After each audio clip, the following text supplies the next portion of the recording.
Nah, di video kali ini aku bakal bahas terkait sensasi atau kecemasannya serangan anxiety. Jadi sudah banyak banget dari kalian, Bun, tolong dong share atau bagi tips gimana sih cara mengatasi kepanikan atau cemas ketika serangan itu datang. Apa sih yang harus dilakukan? Oke, di video kali ini aku bakal share ya sedikit tips aku atau cara-cara yang aku lakukan pada saat itu ketika sensasi itu datang.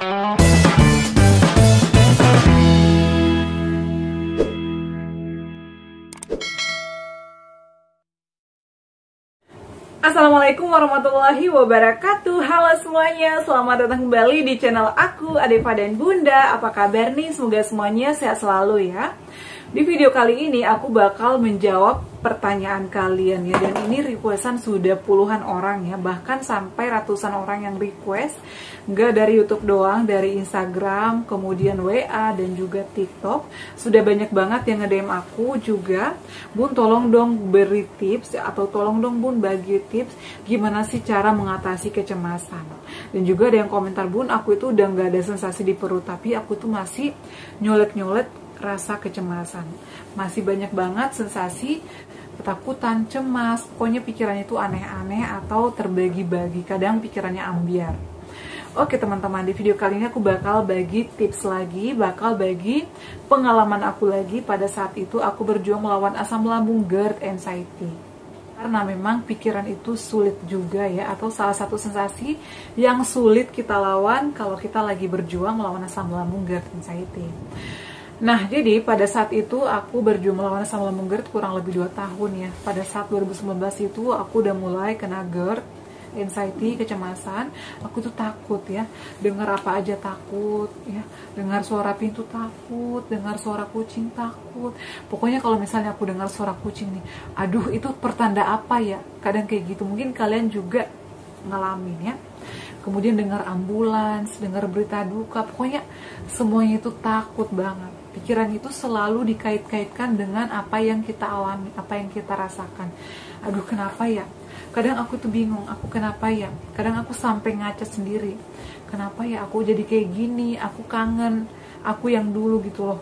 Cuek, bebas, sehat, mau kemana-mana juga nggak pernah mikir sampai panjang lebar dan yang menakutkan gitu loh.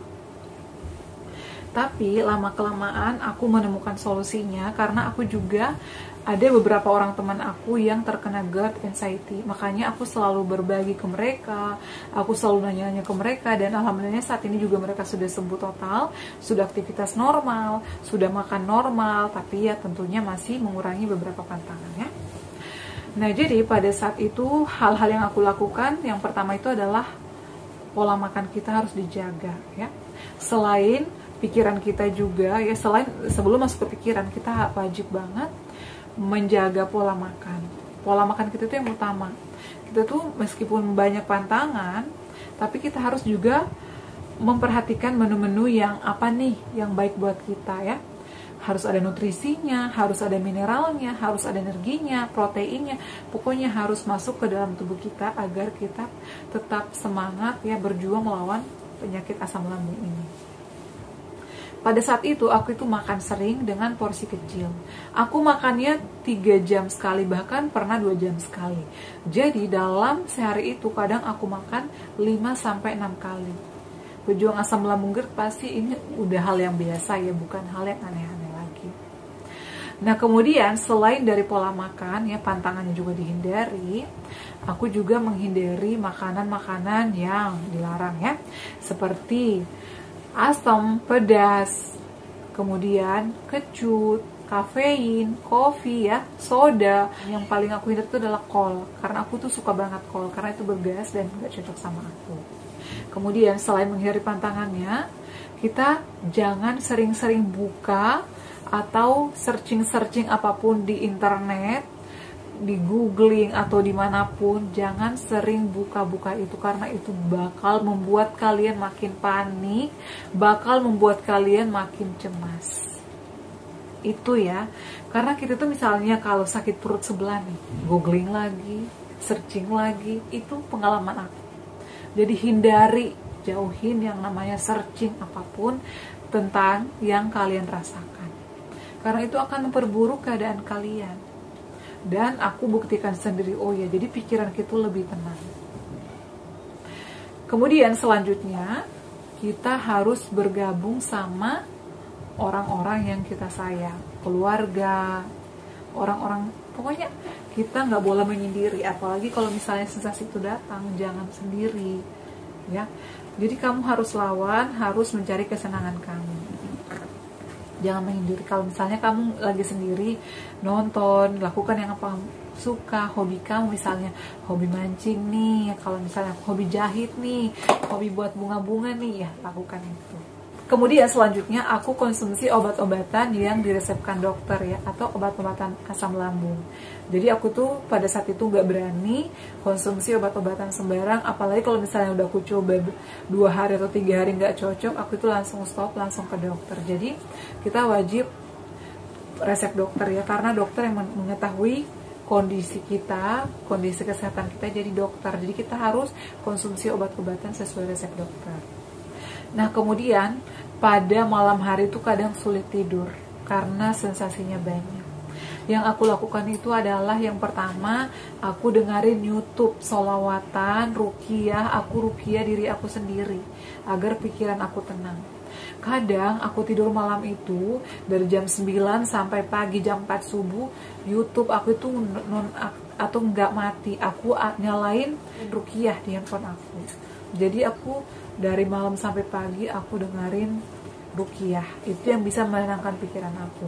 Kalau misalnya aku udah dengerin ruqyah, tapi kalau nggak mampan juga, aduh kok aku makin gelisah, misalnya dengerin lagu-lagu kesukaan kamu. Biasanya nih aku dengerin lagu melankolis yang zaman-zaman dulu aku suka, ya. Kadang aku nonton sinetron-sinetron yang dulu, film-film yang dulu, itu membuat aku tenang. Kemudian selain itu juga dengerin suara air. Suara air itu bikin kita adem, bikin kita tenang pikirannya, ya. Jadi menurut aku itu sangat membantu. Jadi kalau misalnya sensasi itu datang, jangan dibiarin. Pokoknya kamu harus lawan. Harus ada kemauan lawan, ya. Jangan biarkan dia merasuki pikiran kamu. Ya, pernah pada saat itu aku lagi kambuh-kambuhnya anxiety aku langsung ajak suami aku malam-malam, ya besok kita ke Bandung jalan-jalan. Karena aku tuh pengen refreshing. Jadi kita tuh harus healing. Jangan betah dengan keadaan itu, ya. Nah, kemudian kalau misalnya kalian lapar tengah malam, aku tuh selalu sedia termos panas di kamar aku. Kemudian juga aku sedia oatmeal, kurma. Jadi kalau aku lapar tengah malam, aku nggak makan nasi lagi, aku hanya sedia oatmeal dan juga kadang energen. Selain energen juga kan aku nyiapin kurma. Jadi itu yang membuat aku cepat pemulihan. Kemudian selain itu juga jauhi timbangan, karena orang-orang sekitar kita itu selalu ngomentarin kita. Kok kamu makin hari makin kurus sih? Udah abaikan aja. Dan di kantor aku itu aku ada timbangan di depan pintu masuk. Setiap kali aku lihat timbangan, aku lari, aku nggak mau lihat. Jadi aku tuh nggak mau nimbang sampai benar-benar sembuh baru nimbang. Karena setiap hari itu turun terus, itu yang membuat saya stres. Udah turun timbangannya padahal makan sering. Karena kita itu lambungnya masih belum sehat atau masih ada gangguan pencernaan kita itu belum normal, makanya makanan-makanan yang masuk itu belum bisa dicerna sempurna oleh lambung kita. Jadi hanya sedikit yang menjadi daging. Makanya kalian gak usah takut, gak usah khawatir, itu pasti akan berlalu. Dan kalian gak usah takut, asam lambung itu gak bahaya. Yang bahaya itu adalah kalau dibiarkan. Udah tahu nih ada asam lambung GERD, tapi dia makan sembarang, begadang, masih ngerokok, masih konsumsi soda dan lain-lain. Itu yang akan membuat dirinya bahaya. Jadi kalian gak usah takut. Jadi itu adalah cara-cara aku kalau misalnya aku lagi panik, lagi cemas, lagi banyak pikiran. Ya, kalian juga bisa misalnya berendam di air. Aku tuh pernah mandi air hangat lama banget sore-sore, ya. Kemudian aku sabunin diri aku dengerin musik sambil mandi. Itu juga bisa menenangkan pikiran kita. Selain itu juga konsumsi air tajin itu membantu aku banget karena itu bisa bikin nyenyak tidur. Kemudian selain itu juga kalian lakukan meditasi, yoga. Aku tuh selalu yoga di sore hari atau menjelang tidur. Jadi bisa menenangkan pikiran aku, bisa membuat aku lelap tidur atau nyenyak tidurnya.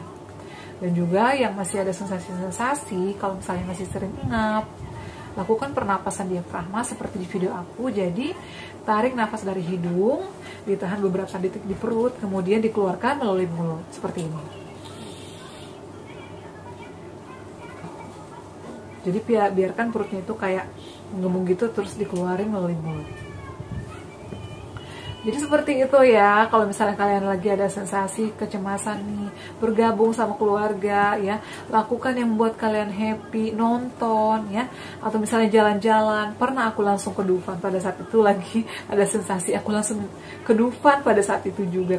Kebetulan rumah aku kan di depan Ancol ya, jadi lakukan aja. Jadi itu kadang aku langsung telepon teman-teman aku, itu juga bisa membuat aku hilangnya pikiran negatifnya itu. Kadang aku langsung nelpon mama aku, ngobatin kangen karena aku jauh sama mama ya.